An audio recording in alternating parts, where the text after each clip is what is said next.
Hello, I'm DaVinci S, and I've been designing machines for 15 years. When you are about to start assembly, don't you often find that you don't have a single hexagonal wrench? I often do.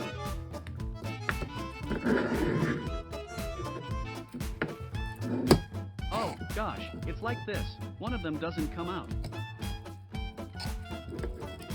Yes, so I decided to create the ultimate wrench folder that is easy to put back together. Ultimate Hex Wrench Folder. 3D printer parts starting from design.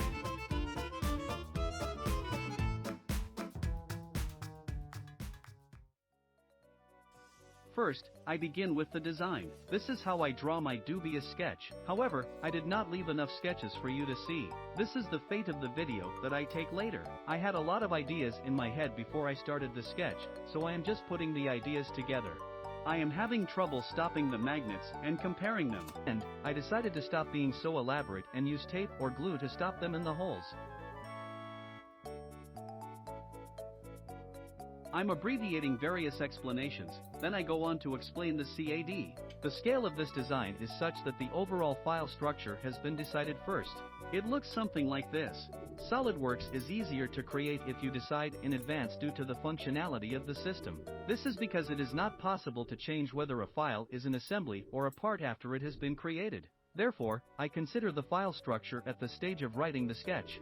First, I model the workpiece, a hexagonal wrench. Since the purpose of this part is to support the hexagonal wrench, I write the hexagonal wrench first. I make this part in sweeps.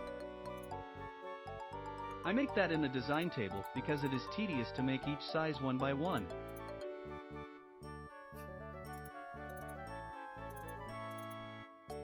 Now, I start modeling the assembly. I place the workpiece in the sketch pattern and change the shape and the configuration.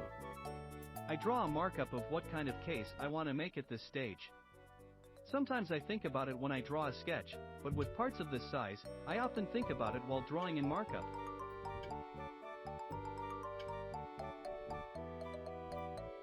In this case, there is already a modeled part since it is recorded later. Create the hole. Create the workpiece location. Make the magnet mounting holes. Create the hinge structure. Make the detailed structure. This is how it looks like. We did not optimize the structure for the 3D printer very much.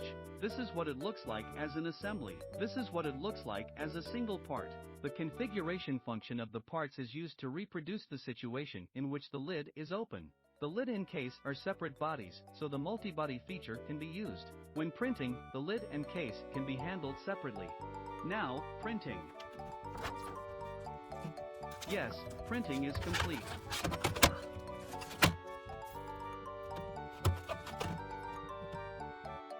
Remove.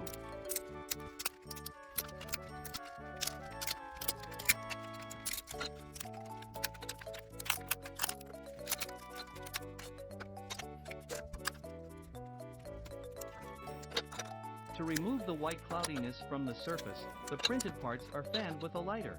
After this, a magnet is inserted on the backside and taped to the backside. The wrench is stuck to the whiteboard and can be taken out beautifully.